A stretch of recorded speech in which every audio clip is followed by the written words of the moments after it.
That may be the greatest catch I've ever seen in my life.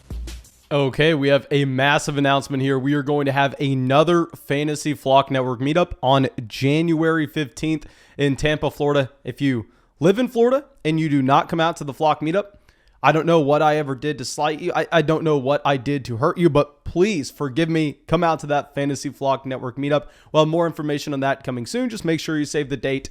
And you know what we're going to do in this video? We're going to go through and we are going to be talking about our Cornerstone wide receiver rankings. These are going to be first and second year players. Now, I kind of want to do this now before we get into officially the offseason. And in the offseason, we can compare the 2022 draft class to the 2021 draft class and we can rank them together. But let's kind of just recap what we've had over the past two seasons and let's compare the 2020 to the 2021 draft class. So if you are a first or second year wide receiver, you are going to be on this list. But of course, before we get into anything, please go down there, drop a like on the video, leave a comment letting me know anything that I get wrong, leave a comment letting me know how stupid I am. I'd love to read and kind of go back with you a little bit on that one. And also subscribe to the channel, but only if you play Dynasty Fantasy Football. We talk about this all the time, and maybe you want to just listen to some wide receiver rankings here and you don't play Dynasty.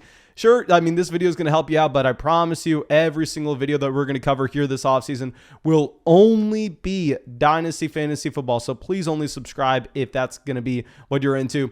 But that should be it. Let's go through. Let's dive into these rankings. Oh, one quick side note. I always forget to do this. All these rankings have been updated on Patreon. You can find our entire list of Dynasty wide receiver rankings, including those veteran players. Hopefully, we can add those rookies in sometime soon. And also, you can find our running backs, tight ends. You can get into a Dynasty league with us on Patreon, get into our Dynasty group chat on Patreon, get an in-depth podcast breaking down your Dynasty team on Patreon. There's so much going on there. But that should be it. Now let's go through. Let's dive into it. And let's go to the wide receiver one in our rankings. We had him at wide receiver one pretty much all season. Justin Jefferson. Now, I don't think we're going to get any pushback with this. I know whenever we ranked him at wide receiver one, I mean, right after Jamar Chase had his 200-yard receiving game, everybody was coming out saying, Mason, you clown. Did you not just see what happened with Jamar Chase? Do you not see that Jamar Chase is surging? You need to have him above Justin Jefferson.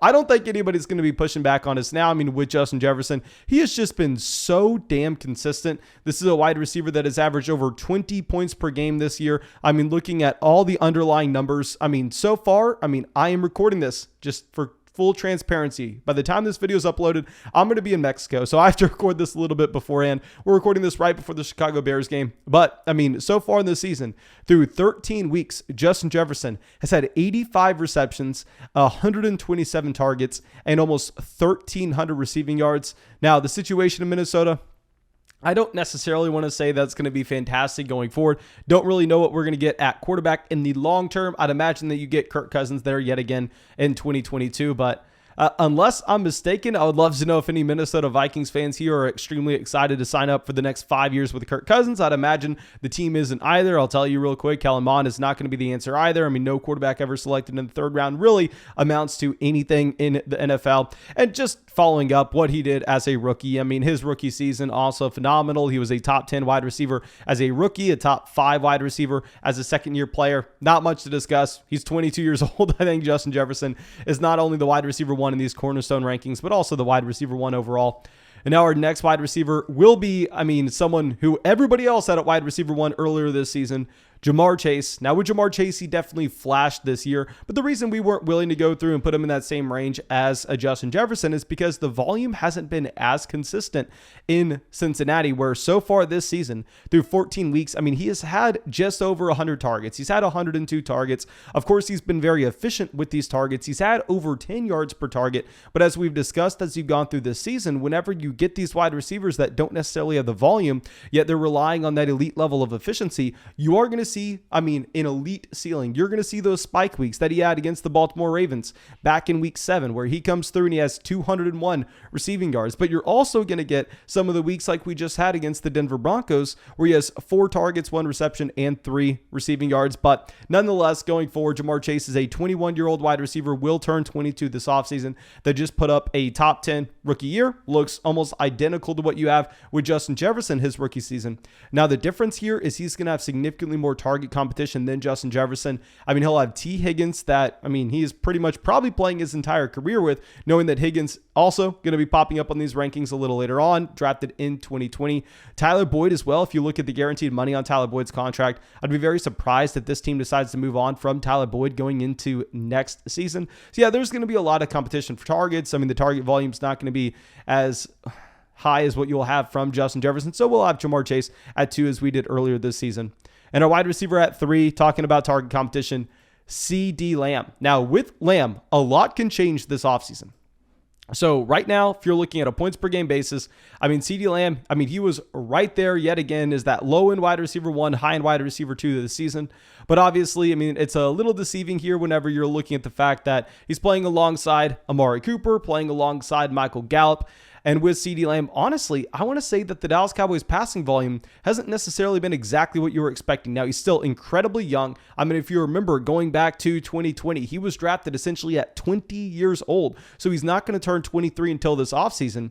Now, if you're looking at the situation in Dallas going forward, what's really interesting is Amari Cooper doesn't really have much guaranteed money left in this deal. And now, of course, this is a team that is looking to be competitive. I'd imagine that they continue to pay Amari Cooper going into 2022. But if you look at the details of this Amari Cooper contract, I mean, he has $6 million on the dead cap in 2022. Then that goes down to $4 million in the dead cap in 2023, where this team could save $18 million by looking to move on from Amari Cooper. Not saying that's guaranteed. I think it's actually likely that they probably look to hold on to him now, given the injury-riddled season that you've had from Michael Gallup, as well as looking at Michael Gallup, this is a wide receiver that is going to be a free agent this offseason. So I think there are going to be some different moving variables in this Dallas Cowboys offense, and don't be surprised if Michael Gallup goes somewhere else. I don't want to say guarantee you, but I'm going to strongly consider possibly moving CeeDee Lamb up to wide receiver 2 here and possibly Ja'Marr Chase down to wide receiver 3 based on how the target distribution would look like in this Dallas Cowboys offense from there. But I think we honestly just kind of have to sit back. We have to wait with CeeDee Lamb. We know that he's an elite talent. Quick side note, I went and actually got to see CeeDee Lamb play in college, and he was probably the best wide receiver I've ever seen in real life. And now going over to our wide receiver 4, someone surging right now. Not going to lie, I did not expect him to have anything close to this rookie season. Jalen Waddle. Jalen Waddle was the wide receiver 18 at the time of this recording on a per game basis. Looking at Jalen Waddle, he outscored on a per game basis Tyler Lockett, Robert Woods, DeAndre Hopkins, DJ Moore, Mike Williams, Calvin Ridley, T. Higgins, DK Metcalf, Michael Pittman. I mean, here Jalen Waddle was unbelievable. So I think that's why we are going to be able to go through and rank him accordingly. But with Jalen Waddle going forward, I mean, this is going to be a Miami Dolphins situation that Will Fuller only signed that 1-year deal this past offseason. At the same time, I mean, with Devontae Parker here as well. Devontae Parker, who knows what his future is going to be in Miami. Now, I don't necessarily expect this to be some elite passing offense, but nonetheless, I mean, Jalen Waddle was, I mean, right there with Ja'Marr Chase on a points per game basis so far this season. I mean, Ja'Marr Chase was at 16.2 fantasy points per game. Jalen Waddle's at 15.5. I mean, damn near identical. He's done this off of volume as well. Jalen Waddle's had more targets than Ja'Marr Chase did this season. Jalen Waddle's had 114 targets. I think you can be very excited about his future. Now let's go over to our wide receiver 5. This is going to be T. Higgins, someone that we were talking about a little bit earlier on. With T. Higgins, I mean, a wide receiver that was a clear buy low candidate in Dynasty earlier this season, just based on the volume that he was consistently getting in Cincinnati. I mean, to go through and look at T. Higgins, he's had 92 targets so far this season. I know 92 targets, I mean, yes, that's slightly less than what you had with Ja'Marr Chase, but I mean, to go through and to convert this over to a per game standpoint, T. Higgins has missed, 3 games. So the time of this recording, T. Higgins has come out and he has actually averaged, let me do this quick math here. I mean, he has averaged 7.7 targets on a per game basis. And if you're looking at Ja'Marr Chase, I mean, that's right in line with what you've seen from Ja'Marr Chase. Ja'Marr Chase has played 14 games and he's, gone through and had 102 targets. So if you're converting that over, that's going to be 7.3. T. Higgins has out-targeted Ja'Marr Chase on a per-game basis here. Now, T. Higgins, of course, hasn't been nearly as efficient, which has led to Ja'Marr Chase being the more productive wide receiver. And clearly, you prefer Ja'Marr Chase, the younger wide receiver that that had more talent coming into the NFL, you prefer him over T. Higgins. I'm not saying that at all, but I'm going to stand by the fact that I think this will be a scenario that it's not Jamar Chase in tier 1 and then T. Higgins down just feeding off some scraps at the bottom of the heap every single season. I think this is closer to a wide receiver 1A, wide receiver 1B scenario in Cincinnati. I mean, T. Higgins, an incredibly young wide receiver on his own right, that, I mean, he came out, it's not like he got crushed on a per game basis by Jamar Chase. Jamar Chase essentially averaged an additional 2.1 fantasy points per game. They're right in line with each other. Of course, you prefer Jamar Chase, but that's not to take anything away from T. Higgins, who was incredible his second year after, I mean, showing a ton of promise with Joe Burrow his first season. And now let's go over to our next wide receiver. I believe this is going to be our wide receiver 6. Let's talk about Devonta Smith, someone that came in, I mean, was an extremely polarizing wide receiver because, I mean, he was one of the best college wide receivers of all time. I mean, I think we can safely say that. Then he comes into the NFL. Obviously, I mean, he weighs as much as a wet napkin. So a lot of people are very concerned about Devonta Smith coming in weighing 175 pounds. It is what it is, though. I mean, if you're looking at this season, it's really hard to gauge too much off of it because this has been a very up and down year for the Philadelphia Eagles passing attack and definitely a lot more downs than ups. Now with Devonta Smith, you've seen some flashes. I mean, you've seen him come out, have 116 receiving yards off of 6 targets. You've seen him, I mean, come out, drop 22 fantasy points off of 6 targets again. You've seen him drop over 100 receiving yards against the Kansas City Chiefs.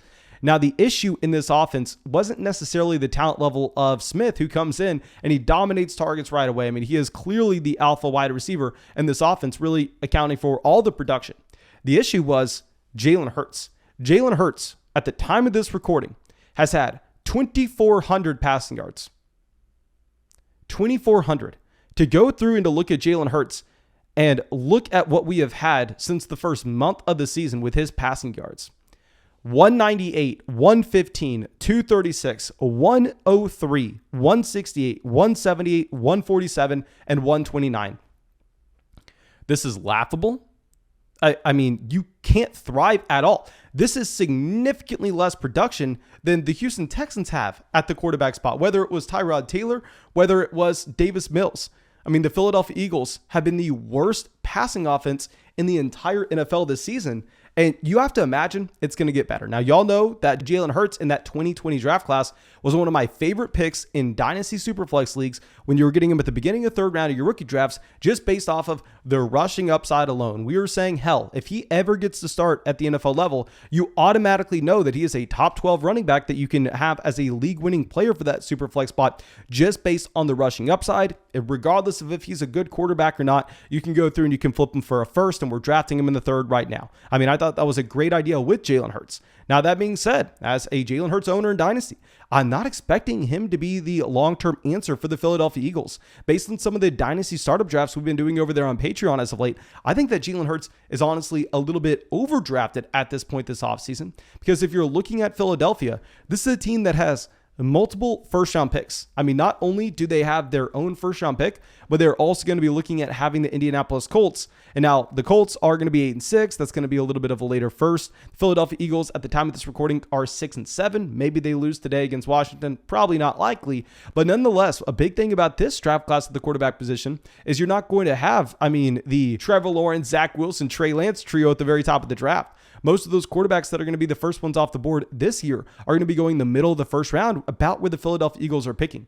So I would say if you get a different quarterback in here for Devonta Smith, it would be a significantly better scenario. Maybe not for the Philadelphia Eagles, but for the passing offense in general.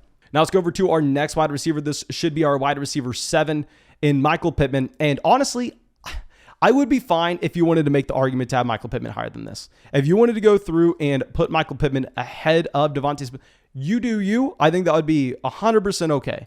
I mean, with Michael Pittman, maybe we're a little bit biased because we're coming off the week where he just failed against a fantastic New England Patriots defense where he only had, 7 receiving yards for 1 reception.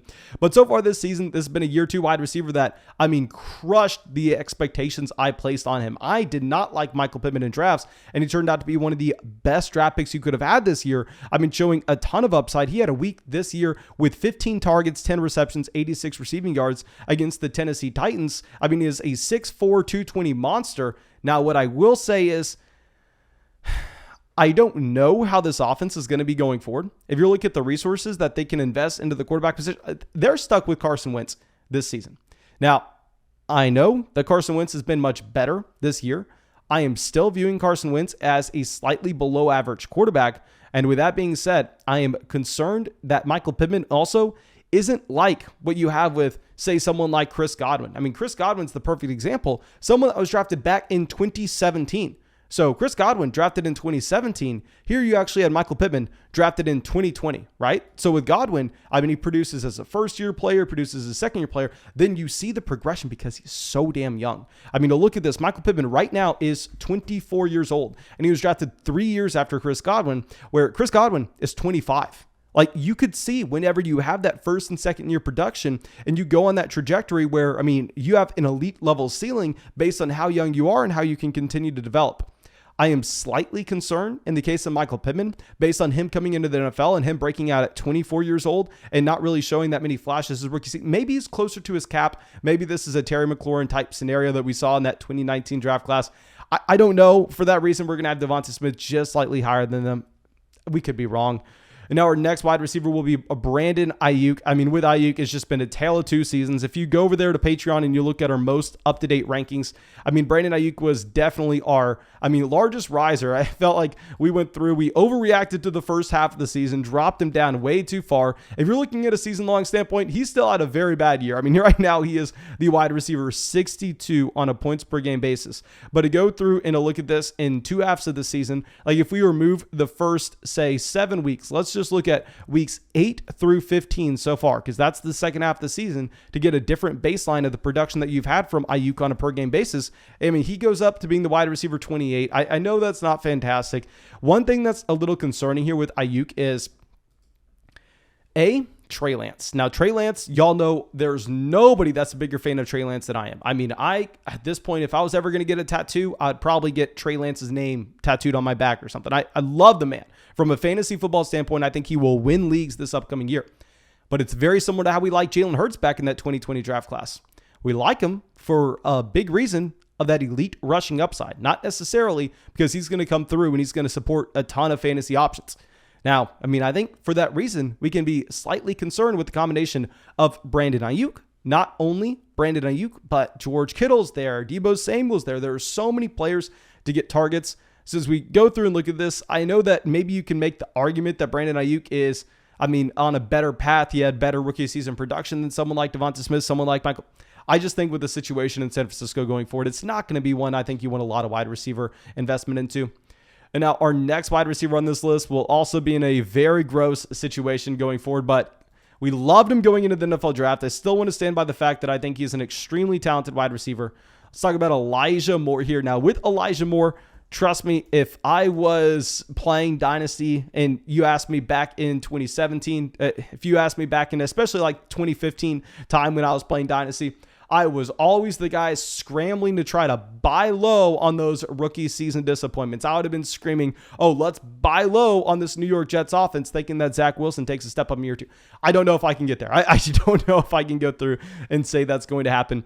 But with Elijah Moore, he was dominant with the amount of targets that he was able to command in New York. Now, the first half of the season, really, he was not getting enough playing time. Obviously, you had guys like Corey Davis good to go. But, whenever Elijah Moore became an every down player after the bye week in week 7. From there, you saw 6, 6, 8, 6, 11, 8, 12 targets, essentially averaging about 7 to 8 targets a game since the bye. And that really shows that Elijah Moore has the talent profile to be able to generate separation. Now, yes, on a per target basis, he was very inefficient. But so was every other wide receiver in that New York offense. Every other wide receiver was horrendous, and that's because the quarterback that play that you had in Zach Wilson. So I think from a talent standpoint, I could honestly make the argument that Elijah Moore is maybe a little bit better than someone like Michael Pittman. I would want to say that. The issue is, however, just if you're going to be attached to Zach Wilson in a situation, I don't see how he gets that much better going forward.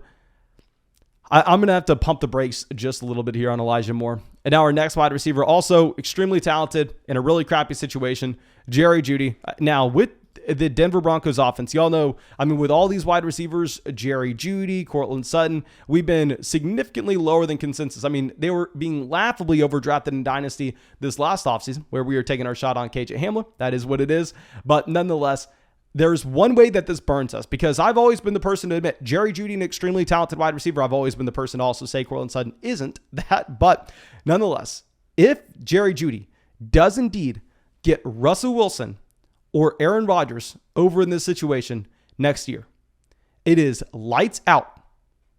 I mean, we are dead in the water having no Jerry Jeudy at all in Dynasty. Jerry Jeudy, if he got an elite level quarterback in this scenario, he would jump Elijah Moore. He would jump Brandon Aiyuk. He would jump Michael Pittman. He would jump Devonta Smith. He would jump T. Higgins. He'd be right up there with Jalen Waddle in that same range. The issue is, as we've always discussed in Denver, when you have Cortland Sutton, Jerry Jeudy, Noah Fant, Tim Patrick, KJ Hamler, you have so many passing game weapons, and then you try to piece it all together with someone like Teddy Bridgewater, Drew Lock, and you simply have no way to be able to efficiently get the ball down the field. Like, there's not enough production to go around for how many players are taking little nibbles at the pie, how many players are taking, just targets away from each other. So with Jerry Jeudy, I want to stand by it. Yes, he's a great talent, but I'm going to continue to avoid him in Dynasty unless the situation gets better this offseason, which there's a real possibility, and that would burn us. Trust me, that would burn us. But thank you. I believe that's all we're going to do. We had a couple other wide receivers, but of course you can all find all of that stuff over there on Patreon. The link will be in the description, in the comment section as well. Please make sure you go down there, drop a like, leave a comment, letting me know how stupid I am and how bad these rankings are at the same time. Subscribe to the channel only if you play Dynasty Fantasy Football. And I think that should be it. Hope you have a great day, and hope we get to see you out with the video tomorrow.